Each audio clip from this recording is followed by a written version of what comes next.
Well, hi, hey, hello everyone. So, this is my first video of 2020, and I am here to bring you a book wrap up and a TBR. So, I'm going to start with the um, indie books that I read, or the indie stories.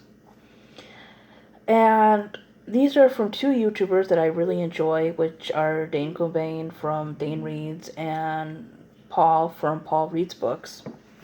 So, Dane's story that I read, or his book, and I read both of these as ebooks, so unfortunately I don't have the copies of any of these books, so they were either ebook or audio.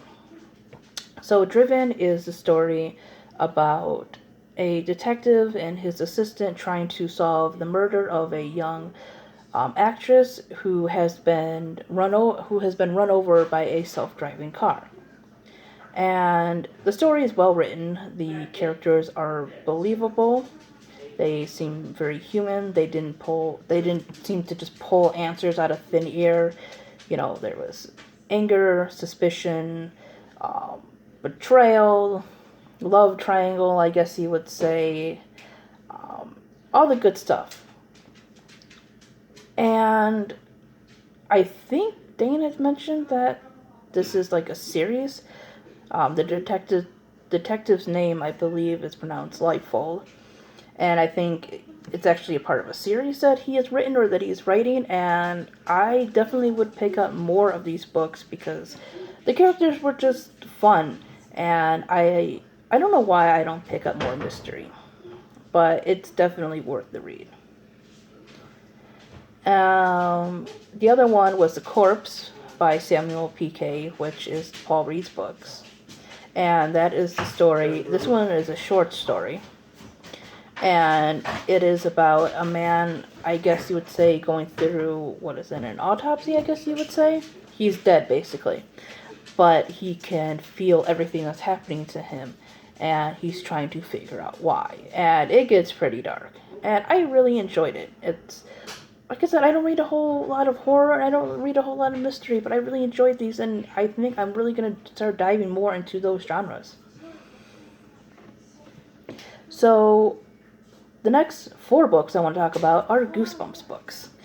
The first one is The Haunted Mask. Now, this was one that I've seen the episode, like, a lot, and those masks, oh my god, they always, like, grossed me out. But I never picked up the book, and there's a little bit more to the book than there is the show, and which is kind of odd for all of these because the books aren't that long and the shows aren't that long, the episodes. But it is what it is. So, The Haunted Mask tells the story of Carly Beth, who, while she has friends and she's friendly and nice, she's also afraid of everything, and everyone, including her friends, makes fun of her for it. So one day she goes to this new, like, Halloween store, I guess, to look for a mask because she finally wants to be the scary one. She comes across this room of very ugly masks and one that looks particularly frightening to her. And she kind of steals, sort of buys it in a way. I think she wasn't supposed to take it, but I think she did kind of like. I remember at least in the episode she like threw money, but again, she really wasn't supposed to take it. And so she goes on, you know, she goes out trick-or-treating with her one best friend, hoping to run into her other friends who really, try to scare her all the time. And as time goes on, her personality starts to change. And pretty soon, there is no separation between her face and her actual face and the mask. I really enjoyed this one. The next one is Werewolf of Fever Swamp, and this one I know I read, but I didn't remember all of it. And this is about a boy named Grady who moves with his family to this swampy area because his parents are scientists studying swamp deer. He finds a dog, which he ends up keeping, and because there's howling and animals dying, of course, many believe that Grady's dog is responsible, but he thinks it's the werewolf. This one was short, but it was fun. The next one I read for Ryan's Ryanathon, and that is A Shocker on Shock Street. And it is about a girl and her friend, who's a boy, whose names, for some reason, I cannot remember. If I remember correctly, her father either worked for like an amusement park, or I think it was a movie set, and he wanted them to kind of check out the set and see what they thought. And a lot of like the animatronics and other things seem to be a little bit more dangerous than they should be for a movie set, and the twist at the end was interesting. I've seen the episode before, so I wasn't too surprised. Obviously, I wasn't surprised at all. But still, the way it was written was quite interesting. And the last one for Goosebumps was The Curse of the Mummy's Tomb. And this is about a boy named Gabe who is in Egypt with his uncle and his cousin Sari. Him and his cousin they don't get along very well. Sari is kind of, I guess you would say, a know-it-all and kind of makes fun of Gabe for not being as brave or as smart as she is. And something comes up where they are left alone in the hotel room. They kind of sneak off to go to a museum, and they end up going to the mummy's tomb and learning about this curse and this and that, and it's kind of hard to talk about without giving certain things away, but I really liked this one. It was an entertaining read. The next one is Fear, which was an anthology, I believe, edited by Errol Stein, but it does contain stories from him and other authors. I believe his was the first story, and it was okay. It was about a boy who wants to join this club, and they have this very dangerous initiation. I wouldn't say it's my favorite by him, but it's entertaining. It's a decent beginning.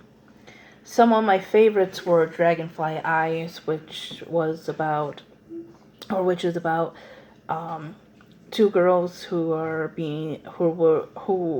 held hostage in a school, and the protagonist of the story has actually been killed by this person, and she's kind of watching all what's going on, and kind of talks about I guess her life in a way, or the way she behaved in life, and she comes to kind of understand why it was her and not the other girl.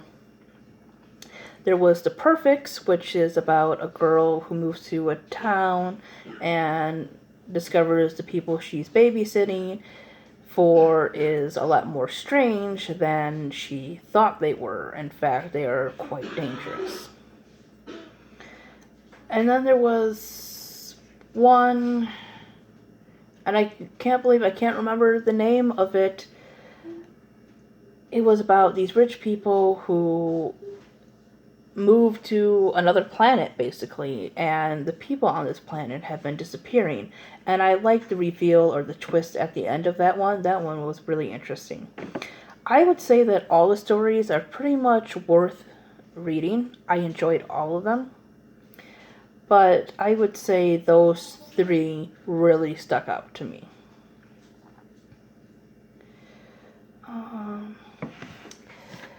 The next one I'm going to talk about is The One and Only Ivan, which is a book by Catherine Applegate, I believe is her name. She's the one that wrote Crenshaw, which I reviewed a few months ago. And if you remember, I said I enjoyed Crenshaw, but I wish there was just a little bit more to it. The One and Only Ivan, it's a middle grade book. It doesn't have a whole lot going on. If you're looking for something similar to, I don't know, let's take Harry Potter, for example, a lot of action and stuff going on. This isn't the book for you, but if you like books that kind of explore animal-human relationship and what possibly animals can be thinking, about how both humans and animals, um, are living beings with feelings and such. I recommend this book. I really enjoyed it. So and I guess this was the story itself was fiction. It's told from the point of view of Ivan, who is a silverback gorilla. And it has talking animals. Of course, the people can't understand them, but the animals understand each other. So it is fiction, but I guess Ivan is inspired by an actual gorilla. So the one and only Ivan tells the story of Ivan, who is a silverback gorilla who lives in an arcade in the mall. And he draws pictures, and the guy running the place sells the pictures and everything. And there are other animals. There's a dog that's a stray, but he likes to stay in Ivan's domain. And then there is an elephant named Stella who has a bad foot from being injured in the circus. And it's basically Ivan telling about his daily life, about the girl whose father, or the man and his daughter, who works there, and her mother is sick, and, she comes to talk to Ivan, and she really likes him because he likes to draw, and she's, an artist and everything. And then one day, a baby elephant comes. And Stella the elephant begins to get sick. She's gotten sick before, but she's getting sick again, and she keeps getting sicker. And her wish, before anything happens to her, if it should happen to her, is that the new baby elephant, whose name I believe is Ruby, she gets out of the domain, she gets out of the mall, and she at least goes to a zoo, where she can, live more like an elephant should. And Ivan kind of makes it his mission, in a way, to get Ruby into a better place. And I just really liked it. I enjoyed the fact that it was told from the point of view of Ivan, because we don't get a lot of, animal protagonists, which I thought was fun and interesting. And I like when there are books for younger people that, are written at their level, but don't dumb things down, and still can be quite deep and meaningful. It had quite a few good quotes. One is where he's kind of reminiscing about him and Stella, and how she had told him that elephants' hearts were made of fire and gorillas' hearts were made of ice. And he says that he would give all the yogurt raisins in the world to have a heart made of ice, which is kind of sappy, but I loved it. And there was another part where Ruby is talking about how people helped her. And he says that humans can surprise you sometimes. They are an unpredictable species, Homo sapiens. Or something along those lines, which I thought that was really interesting. The next one I'm going to be talking about is Alice in Wonderland, which is a reread for me, and that was for Paul Reed's books, read along or readathon. And this one, the book is actually a little different from the movie, or at least the Disney version, but it was still very fun. You have Alice, of course, who follows the rabbit down the rabbit hole and goes to Wonderland, and it was just very whimsical and fun. And I would like to see a movie, if there is, let me know, that's kind of done closer to the book. If there's one like with the mock turtle and stuff, and it's a fun read. It really is. The next one is The House on Mango Street. And this is a story told in vignettes, I believe. And it's like different sections. Like, it's written where it's not really chapters. It's like stories, little stories within one big story. And it tells the story of a girl named Esperanza and her life as a Hispanic American in, I believe, the 1970s, if I remember correctly, and I believe she might have lived in Chicago, and her life on Mango Street, and just life in general for her. And I really enjoyed it. It was different than what I've read before. I enjoyed, the prose and everything. It was a very short book, but very worth the read. And finally,